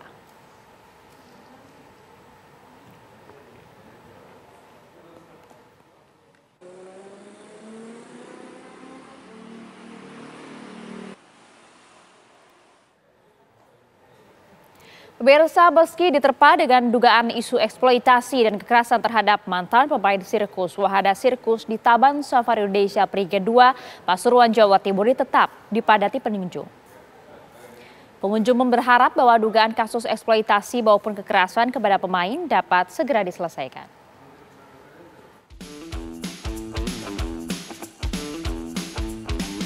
Beginilah suasana wahana sirkus di kawasan Taman Safari Indonesia 2 Prigen, Kabupaten Pasuruan, Jawa Timur. Para pengunjung yang sebelumnya telah membeli tiket terusan dari Taman Safari 2 Prigen biasanya mampir untuk menyaksikan atraksi sirkus di tempat ini sebelum pulang. Wahana sirkus yang ada sejak TSI 2 Prigen dibuka ini menampilkan pertunjukan Oriental Sirkus Indonesia, meski kini namanya berubah menjadi Interactive Living Museum Indonesia. Untuk masuk kawasan ini, jika tidak membeli tiket terusan, maka pengunjung dapat membeli tiket langsung seharga Rp30.000 per orang. Permainan sirkus biasanya berdurasi sekitar 30 menit, menampilkan sejumlah atraksi dari para pemainnya. Pengunjung mengaku senang dan terhibur dengan pertunjukan atraksi sirkus saat berwisata bersama keluarga. Pengunjung berharap dugaan kasus eksploitasi maupun kekerasan kepada mantan pemain sirkus dapat diselesaikan. Ya menyenangkan sih, apalagi ketika mengajak keluarga dan teman-teman, karena ini kan bersifat hiburan. Kalau kaitannya dengan yang lagi rame, eksploitasi dan kekerasan, gimana pendapatnya? Kalau memang ada pelanggaran, ya saya harap segera diproses secara hukum, dan bagi pihak yang merasa dirugikan, segera ada klarifikasi dari kedua belah pihak, biar sama-sama enak dan menguntungkan. Ya lumayan buat anak-anak bagus juga, biar edukasi anak, biar tahu apa itu sirkus. Kasihan Pak kalau hewan digituan ke orang, nanti malah sirkusnya malah nggak rame kalau viral gitu. Harapannya gimana kalau? Harapannya ya sirkus Indonesia lebih bagus, baik, banyak mengedukasi anak-anak terutama.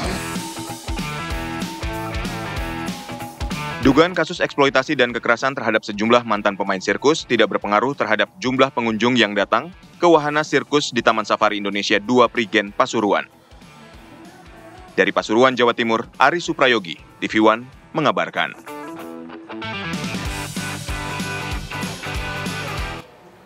Informasi lainnya, pemirsa, wahana pendulum 360 derajat di Jatim Park 1, Kota Batu, Jawa Timur mengakibatkan seorang remaja asal Kota Malang mengalami patah tulang kaki setelah terlempar dari wahana itu pada awal April lalu.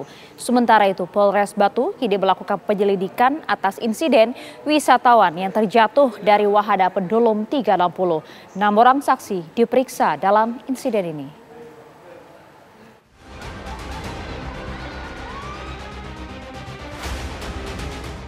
Inilah rekaman video amatir pengunjung yang memperlihatkan detik-detik korban terlepas dan terpental dari wahana pendulum 360 derajat di Jatim Park 1, Kota Batu, Jawa Timur pada awal April lalu.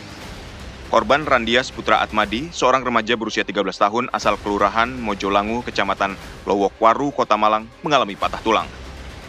Saat ditemui di kediamannya, korban menceritakan detik-detik peristiwa yang dialaminya.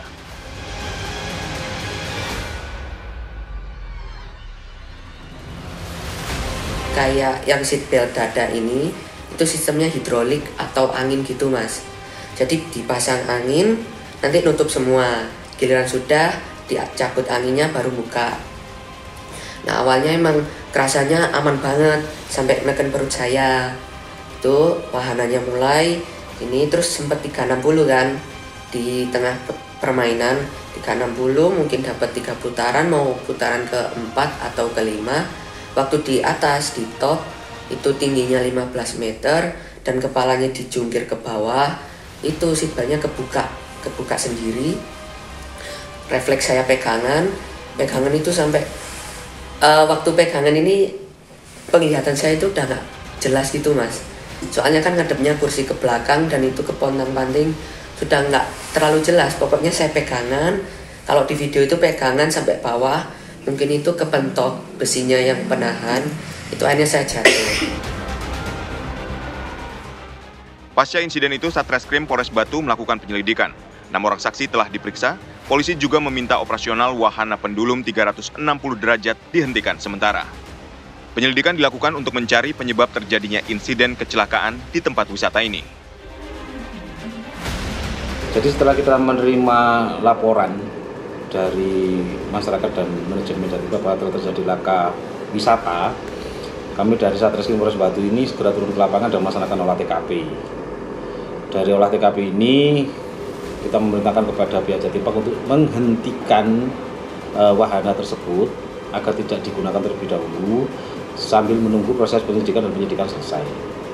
Kami juga sudah melakukan pemeriksaan terhadap 6 orang saksi. Salah satunya adalah pihak operator dan pilot, dia yang membidangi di wahana itu. Sudah kita lakukan pemeriksaan.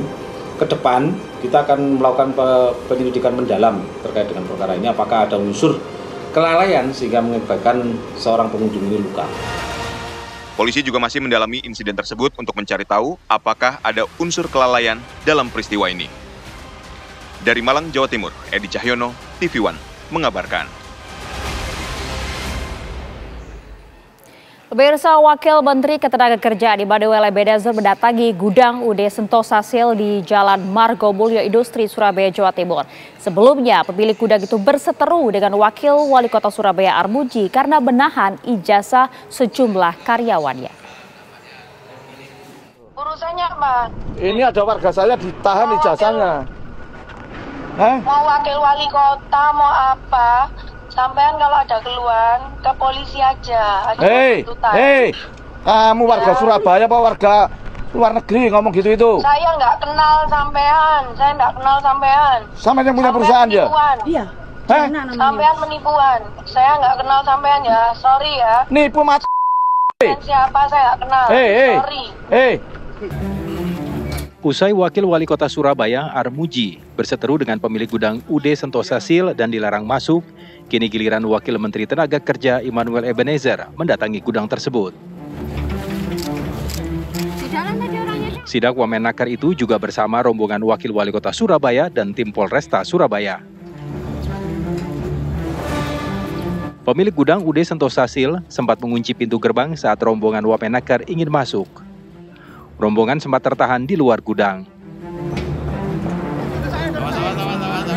Rombongan Wamenakar akhirnya bertemu dengan pemilik gudang UD Sentosa Sil. Sempat terjadi dialog alot antara Wamenakar dengan Diana, pemilik gudang beserta stafnya, saat menanyakan penahanan ijazah sejumlah karyawan. Pemilik gudang dan stafnya berkelit tidak tahu soal ijazah karyawan yang dimaksud. Aneh, kok ini nggak ada kesini? Ini kesini gimana sih? Ijazahnya di mana sih, Pak? Tadi kita cuma minta pulangin ijazahnya, Bu. Nggak minta apa-apa, nggak minta duit. Udah kasih aja. Saya nggak nahan, Pak. Saya nggak tahu, Pak. Lo kan nggak tahu, ini orang ngasih kesini. Bu Vero memang menerima itu? Enggak. Itu tuh yang Bu Vero menerima ijazah dari karyawan-karyawan ini enggak? Wah, enggak. Tidak, ya. Ini ada rekaman ya. Ibu Vero itu kenal nggak sama yang ini? Saya kenal. Ayo, nanti kita ketemu.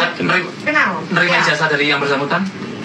Menerima ijazah dari Ijazahnya yang bersangkutan. ini siapa namanya? Dan SKCK. Waktu daftar. Vero kamu nanti. Nggak, berarti apa? Nggak, kalau ada utang saya bayar nih sekarang. Kalau ada terkait utang di situ saya bayar. Ngomong aja. Saya nggak ada wewenang untuk menjawab. Kok wewenang, Bu? Kamu wewenang ini bukan wewenang. Ini hak mereka yang nggak boleh ditahan di sini. Iya, saya... Wakil Menteri Tenaga Kerja melihat ada yang janggal dari sikap pemilik gudang Sentosa Sil itu. Perusahaan yang menahan ijazah karyawan harus ditindak. Jadi apapun keterangan nanti harus disampaikan. Ya, banyak hal-hal yang janggal lah ya. Ada hal yang ditutup-tutupi, entah apa maksudnya, padahal ini hal yang sepele karena kewajiban negara menjaga industrial ini tetap harmonis. Tapi kemudian ya saya nggak tahu, kita harus sebagai negara ini dihargain. Saya pikir Pak Wali aja yang tidak dihargain, ternyata saya juga tidak dihargain. Nah, ini pelajaran untuk industrial yang lain juga. Jangan pernah menahan yang namanya ijazah pekerja, itu pelanggaran hukum. Disnaker Jawa Timur melaporkan kasus penahanan 31 ijazah karyawan gudang UD Sentosa Sil ke polisi. Dari Surabaya, Jawa Timur, Zainal Azhari, TV One mengabarkan.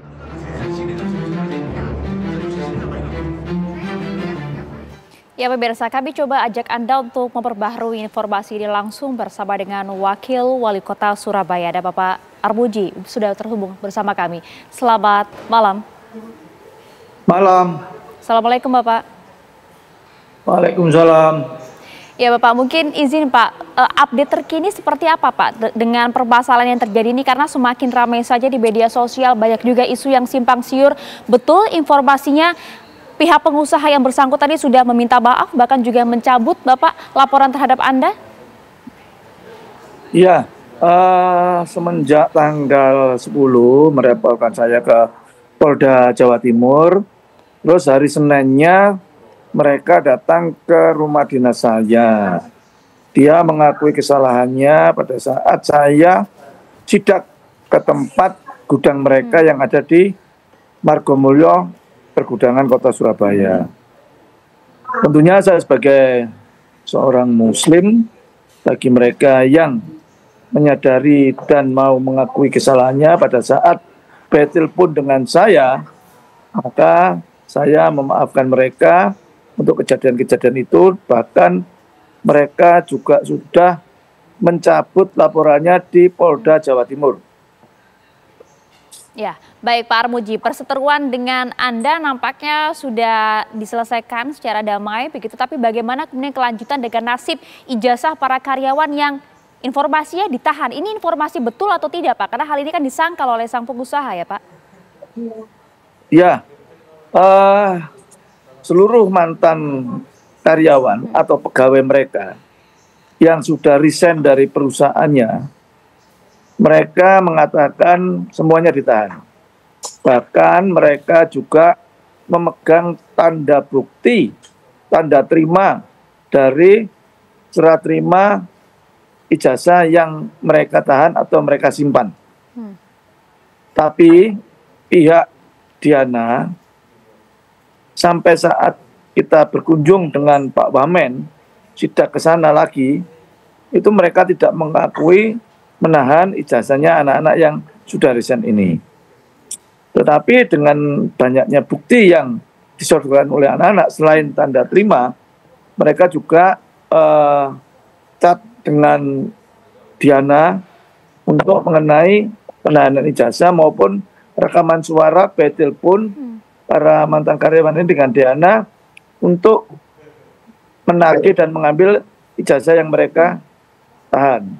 Tapi pihak Diana belum juga mau mengakui persoalan ijazah yang telah disimpan atau ditahan di perusahaan mereka. Oke, untuk saat ini apakah kemudian ada proses hukum yang akan dilakukan oleh sejumlah mantan karyawan tersebut juga dibantu mungkin didamping oleh pemerintah terkait dengan hal ini Pak? Nasib ijazah mereka bagaimana? Ya, waktu kita sidak ke sana didampingi oleh Bapak Kapolres Tabes Surabaya dari Dinas Tenaga Kerja Provinsi Jawa Timur maupun Dinas Tenaga Kerja Kota Surabaya, staf khusus daripada Wamen pun juga hadir. Proses hukum tetap berjalan. Mereka yang mantan karyawannya, mantan pegawainya melaporkan persoalan ini ke Polres Tanjung Perak. Tentunya didampingi oleh pemerintah Kota Surabaya dan beberapa pengacara yang ikut mendampingi anak-anak ini untuk memproses secara hukum.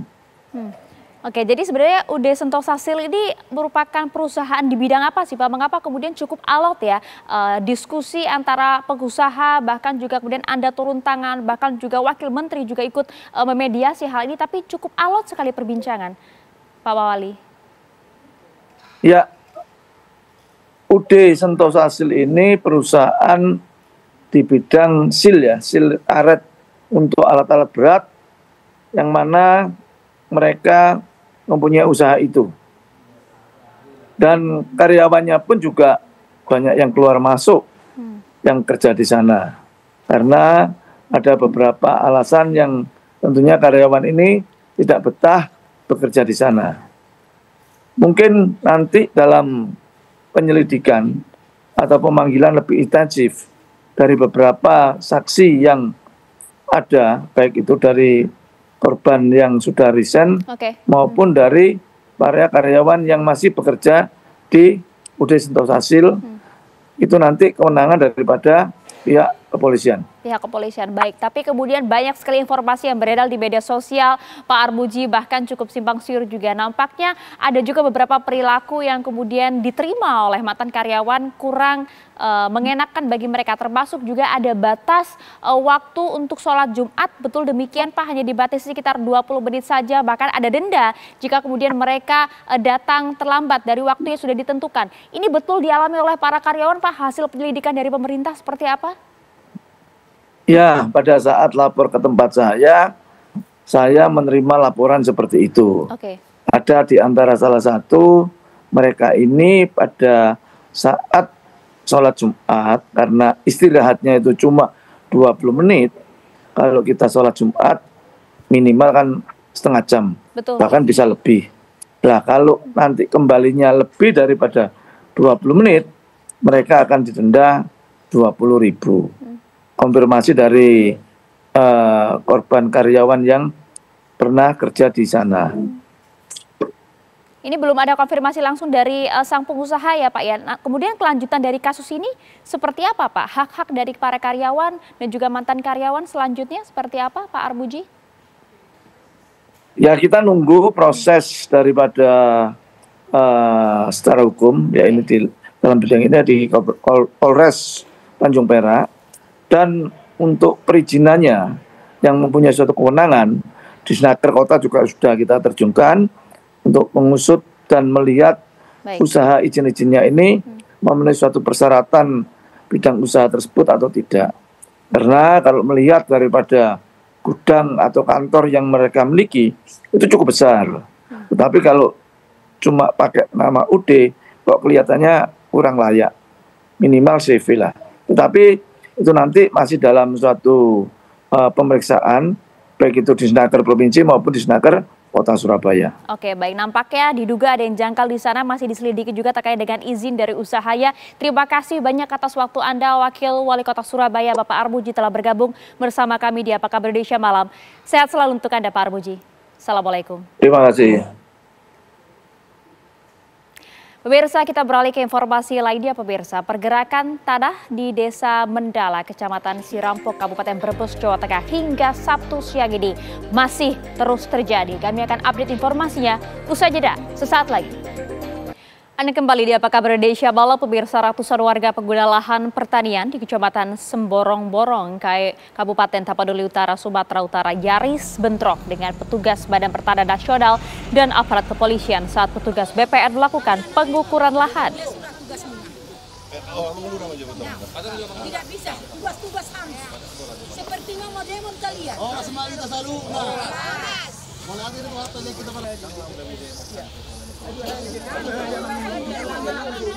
Warga membagari lahan dengan kayu sebagai bentuk penolakan terhadap petugas BPN yang akan melakukan pengukuran lahan yang mereka tempati. Nampak para warga yang protes ini pemirsa merupakan pomparan Opu Banggar, salah satunya adalah Anton Sihombing sebagai cucu pemilik lahan yang memiliki sertifikat tanah. Kasus sengketa lahan ini dilaporkan beberapa bulan lalu ke Polres Tapanuli Utara oleh Anton Sihombing selaku cucu pemilik lahan, lantaran adanya seorang warga yang kemudian mengklaim kepemilikan lahan tersebut.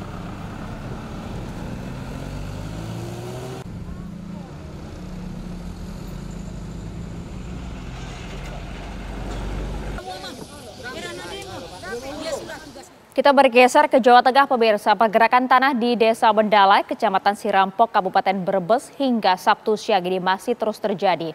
Akibatnya kerusakan rumah-rumah warga pun semakin parah, termasuk jalan yang patah dan bahkan ambles sedalam 2 meter. Rumah-rumah warga di 4 pedukuhan di Desa Mendala, Kecamatan Sirampok ini pemirsa nampak miring, bahkan kalau Anda lihat nyaris ambruk. Kondisi jalan perkampungan di sejumlah titik pun banyak yang patah dan ambles hingga 2 meter. Informasi yang didapat dari warga di mana pergerakan terbesar terjadi pada pukul 2 Sabtu dini hari, sehingga banyak warga yang kemudian terpaksa harus meninggalkan rumah dan harta benda mereka untuk mengungsi. Warga berharap bahwa Pemkab Brebes bisa merelokasi mereka ke daerah yang aman ketimbang merehabilitasi rumah mereka. Akibat bencana tanah bergerak, 104 rumah warga rusak. 367 warga lainnya pun kemudian terpaksa harus tinggal sementara di posko pengungsian.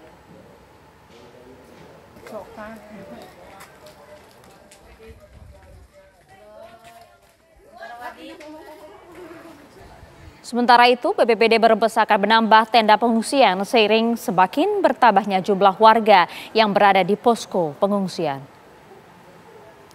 Meski jumlah pengungsi bertambah, pemirsa, namun BPBD Brebes memastikan bahwa kebutuhan logistik bagi ratusan pengungsi hingga saat ini masih tercukupi.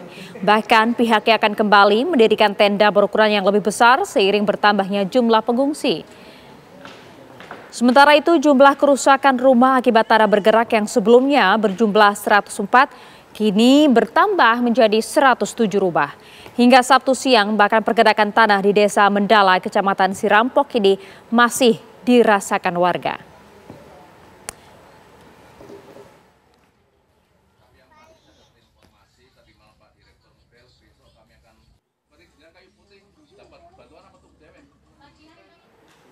Ya, kita coba ajak Anda untuk memperbaharui informasi ini bersama dengan rekan kami, ada Tri Handoko langsung dari Brebes, Jawa Tengah. Anda bisa jelaskan, Tri, bagaimana kondisi saat ini? Apakah kemudian masih dirasakan oleh warga pergeseran tanah di sana? Terima kasih Maria, dan selamat malam pemirsa. Dapat kami kabarkan bahwa saat ini saya berada di posko pengungsian yang ada di lapangan futsal Desa Mendala, di mana dapat kita lihat para pengungsi saat ini itu hari ini sedang malam ini mereka setelah makan malam mereka akan melakukan istirahat dan tidur malam. Kebanyakan dari sini yaitu mayoritas mereka para ibu-ibu dan anak-anak serta balita, di mana ratusan pengungsi ini merupakan korban dari tanah bergerak, di mana rumahnya yang mengalami kerusakan berat. Bahkan pada hari Sabtu siang tadi ada salah satu rumah warga yang ambruk. Total saat ini ada 367 warga terdampak tanah bergerak yang mengungsi, baik itu di posko pengungsian yang disediakan oleh pemerintah Kabupaten Brebes maupun mengungsi di kerabat mereka yang dirasa lebih aman ketimbang harus menetap di rumahnya. Saat ini para pengungsi barusan menyelesaikan makan malam. Mereka juga mengakui bahwa saat ini itu apa kebutuhan baik itu makanan, logistik lainnya, mereka untuk sementara waktu tercukupi. Sementara kaitan dengan pergerakan tanah yang terjadi di wilayah Desa Mendala saat ini masih terus terjadi hingga pada malam hari ini, pemirsa. Bahkan kerusakan rumah warga ada salah satu yang terpaksa memang secara total ambruk ya. Dan rumah-rumah yang lainnya juga saat ini kondisinya semakin parah dan nyaris ambruk dengan tingkat kemiringan lebih dari 60%. Untuk saat ini tercatat ada 107 rumah warga yang mengalami kerusakan berat. Berarti ini ada peningkatan dibandingkan pada hari sebelumnya yang berjumlah 104. Warga berharap saat ini Pemkab Brebes melalui Dinas Pekerjaan Umum maupun Dinas Perumahan Kawasan dan Pemukiman itu bisa melakukan satu kaitan dengan perbaikan infrastruktur jalan yang mengalami amblas bahkan hingga kedalaman 2 meter, termasuk mereka membutuhkan tempat yang layak, yaitu direlokasi di tempat hunian sementara. Ya, gimana? Baik, artinya hingga saat ini kemudian para pengungsi sudah berada di lokasi dengan logistik yang cukup aman. Terima kasih atas laporan lengkap Anda langsung dari Brebes, Jawa Tengah. Pemirsa, kendaraan terjebak macet selama berjam-jam. Hujan deras selama 5 jam kemudian membuat Jalan Nasional Translintas Sulawesi terendam air bercampur dengan lumpur dan membuat warga panik. Tingginya intensitas hujan yang terjadi sejak beberapa hari terakhir membuat debit air dari wilayah pegunungan meningkat. Melihat debit air yang bercampur lumpur makin deras, pemirsa, warga yang ada di sekitar lokasi tentu panik. Ditambah dengan sebuah mobil minibus yang menerobos derasnya aliran air nyaris terbawa arus hingga membuat masyarakat teriak histeris. Jalan Nasional Translintas Sulawesi yang menghubungkan Kabupaten Nrekang dengan Kabupaten Tanah Toraja terendam air bercampur lumpur yang kemudian menyebabkan kemacetan.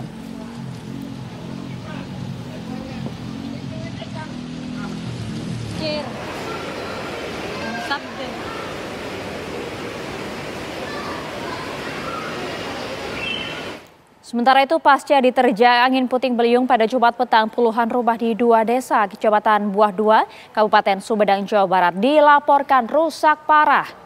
Terjangan kencang angin puting beliung terjadi saat hujan deras mengguyur 2 desa di Kecamatan Buah 2, Kabupaten Sumedang pada Jumat petang kemarin. Angin kencang pun membuat pepohonan tumbang hingga menutup jalan dan menimpa rumah-rumah warga, pemirsa. Warga pun kemudian bergotong royong memperbaiki atap rumah yang rusak serta mengevakuasi pepohonan yang tumbang. Warga yang rumahnya rusak berat terpaksa harus mengungsi di kediaman saudaranya hingga rumah mereka selesai diperbaiki. Diketahui jumlah rumah yang terdampak angin puting beliung total ada 65 rumah. Dari jumlah tersebut, kebanyakan mayoritas rumah mengalami rusak sedang dan sisanya rusak berat.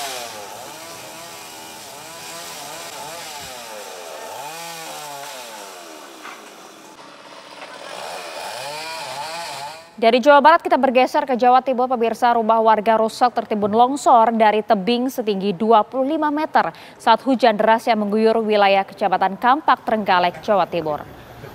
Longsor ini terjadi setelah hujan mengguyur sejak siang hari, di mana tebing setinggi 25 meter di belakang rumah warga tak mampu lagi menahan derasnya aliran air hingga akhirnya ambrol dan menimpa 2 rumah di bawahnya. Kamar mandi, kemudian bagian dapur pun hancur, pemirsa. Pemilik rumah juga kemudian nyaris tertimpa longsor saat sedang memasak. Beruntung pemilik rumah kemudian berhasil menyelamatkan diri. Informasi terakhir, tak ada korban jiwa dalam kejadian ini. Rumah yang berada di atas tebing pun juga terancam longsor. Petugas memasang terpal untuk kemudian bisa menutup titik utama longsor.